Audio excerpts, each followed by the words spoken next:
as we go into the off season, we'll be covering a lot more on YouTube and in the social space. We'll be covering CFL, we'll be covering U Sports, of course, we'll be covering the transfer window and Canadians in the NCAA. But the other part that we will be covering as we move forward is the international side. Yes, this little IFAF piece here. And one of the players in IFAF is the Canadian men's national team. And joining me now is Jesse Maddox, the coach and general manager of that squad. Jesse, good to have you with us. Yeah, I appreciate it. Thanks for having me. Hey, big day coming up for you this week, Thursday. You are rolling out your final roster for 2025, an international competition. Tell me about the process behind this and how you've come to the decisions that you've come to. Yeah, we've established 6 to 8 ID camps across the country for the last 4 to 6 months. We've been putting on private workouts, accepting film, and ideally we've come to about 450, 460 guys that have, either played a university level, high level of football, men's league to NCAA to some with CFL backgrounds, right? So we're at the final stages from 450. We had our December 1st invitational, which we brought in 90 something guys to, and then kind of calculating, going back with the coaching staff, going through film, going through workouts, going through all the ID camps to a point where we got to get down to 45 here, for our next part in this process, which we are doing so this week. Before we go into the process and before we really look ahead at next year and what might be on the competition schedule for you, give us some highlights of who is going to be on this roster. Maybe some names that people would know, at least people that follow this show would know, that would be on that squad. Well, I think like anything, I think the two names that matter the most at this point is who's playing quarterback. It's always the biggest question I get from everybody, right? So who are the best two available quarterbacks? Who are the top, and when you narrow it down, there's probably 4 or 5 guys sitting around, but the top two today that we've gone through would be Michael O'Connor and Chris Merchant. So I would tell you, just to kind of give you that perspective on it. I mean, if we don't have the right guys playing quarterback, it is going to be a tough process, but we got 2 guys that have played a little bit of NCAA. They played, in the pro atmosphere, the CFL, and then obviously over in Europe for one of them. I think we got 2 of the most experienced and 2 of the best Canadian quarterbacks sitting around. Considering that you'll have a number of European teams on your schedule, how important is it to have a guy like Merchant, the former Heck Creighton winner, by the way, at the controls for you for at least part of these games? I think it's huge. He's been there, done it. And if anybody who knows Merchant, like he's got I've known him for years. He's got a linebacker mentality playing quarterback. He's a gamer and he brings that edge that you want, but he also has got the experience and the leadership factors to him. Obviously the Heck Creighton, and he's got a proven track record everywhere he's gone, including Europe, Western, Buffalo, etc. I'm not sure if I've seen a quarterback with better mechanics at the U Sports level ever, and I've seen a lot of U Sports football, trust me on that one, than Michael O'Connor. A pure passer. He could do magical things throwing that football in terms of placement and finding windows. How is he different and a great change-up from Chris Merchant and vice versa? Yeah, well, exactly that. They're both very different quarterbacks, right? Even just from their persona to their personalities. One's a little bit more calm, cool, collective. The other one's more, the leader, the jumper, the loud guy to an extent, right? So I mean, there's that part of it. But I mean, yeah, like Merchant's a little bit more of a two-headed horse. He brings some run game with him, his ability to do different things. As for O'Connor, he's 6'5", 230. And he's got an elite level arm. When that ball comes out, it just comes out differently than most quarterbacks coming out in Canada, right? So, I mean, you add those two together, we have the best of both worlds. We don't have issues at that point now.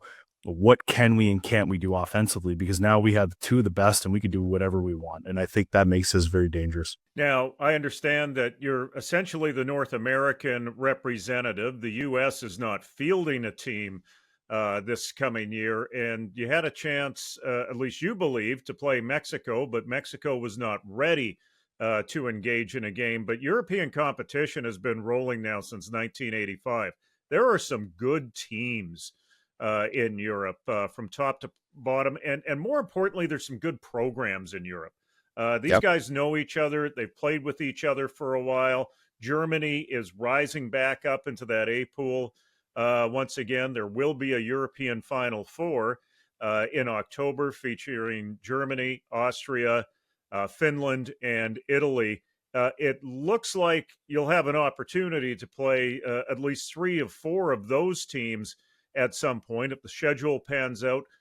Maybe walk us through what your expectations are in terms of a schedule starting in Easter.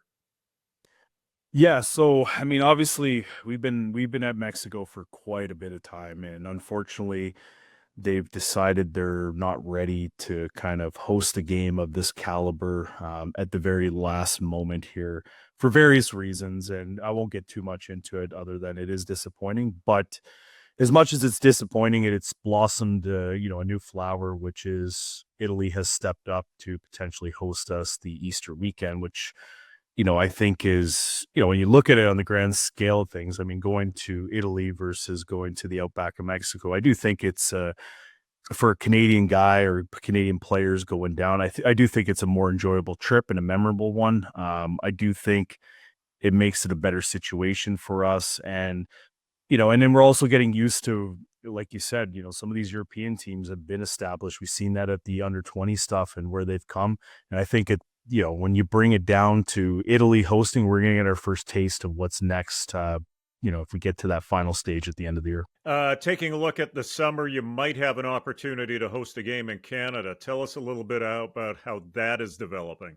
Yeah, just because of the gap between, February, April, it was like, how do we keep the boys into it? How do we keep guys going? How do we really determine the roster and where it is if we don't have something in the middle? So we were entertaining playing, a D3, D2 school, but then we've been in conversations with Team England, and I don't want to get too far ahead of it, but there is some interest in them wanting to come to Canada in September and potentially play us at Simon Fraser. So I looked at it like, Simon Fraser's got the facility. Obviously, we know the historic, the history and everything with the football program and where it's at today. And I think trying to do something there, hopefully in partnership with the alumni and the school, I think would be great for the school, be great for kind of keeping that legacy going, and an opportunity to host an international game, which hasn't been done outside of the under 20 stuff. And I think that's very critical, but it also gives us time to reevaluate the roster, see where guys are at, and then kind of it gives us that last kicker before we have to go to Europe again.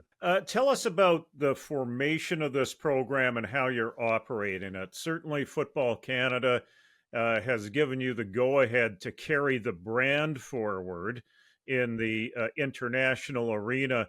But you guys are, I think the best way to put it, self reliant in terms of how you're moving forward on this. Take people through that journey. Yeah, I don't think people necessarily understand that dynamic because it's not really public too hard. But yeah, we're ideally under Football Canada, but we're kind of subcontracted out to run this entity on behalf and in correspondence with standards and guidelines for Football Canada. But for the most part, we got a 3-4 team executive working behind the scenes, and ideally financially, operationally, we are self-sufficient. We're doing this on our own. We are a registered nonprofit. We are doing a lot of this work, not just football, not just operational, but I mean, it comes down to the fundraising, the sponsorships, the awareness, the social media.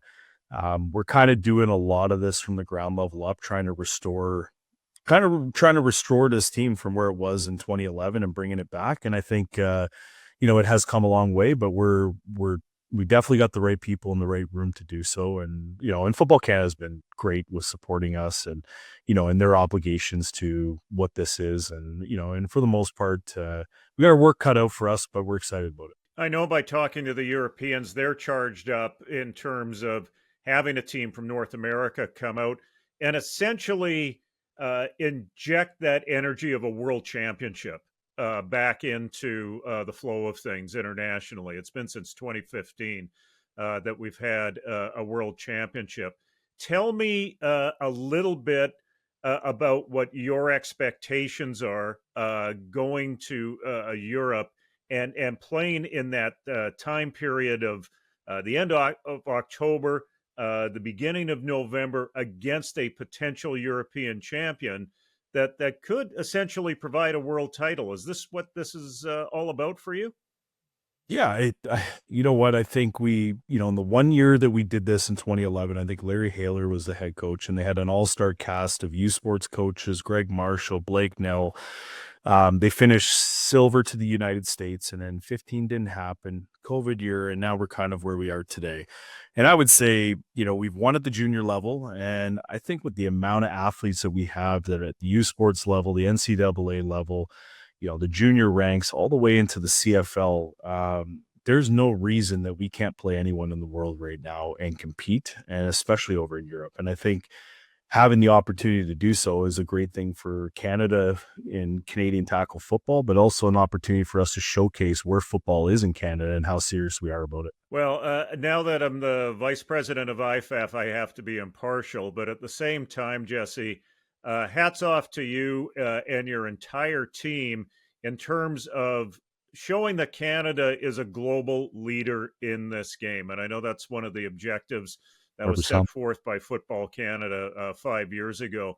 It's a bit of a heavy weight, isn't it, on your shoulders that you have to carry forward? But global leadership, I think, has its benefits, doesn't it? It does, 100%. And I mean, there is a lot of work going on. There's financial obligations. There's a lot of time and hours going into this. But you know what? To do something you love for an opportunity to represent your country, I think is, it's one of those things that's a once in a lifetime opportunity. And I think bringing gold to Canada or, being the number one team, I think that would be it'd be pretty cool, and I think it'd be great, especially after winning gold with the juniors. It'd be a nice way to cap off where Canada is. And hopefully, we can do that by hopefully going to Germany, Austria, or one of those four teams and competing at the highest level.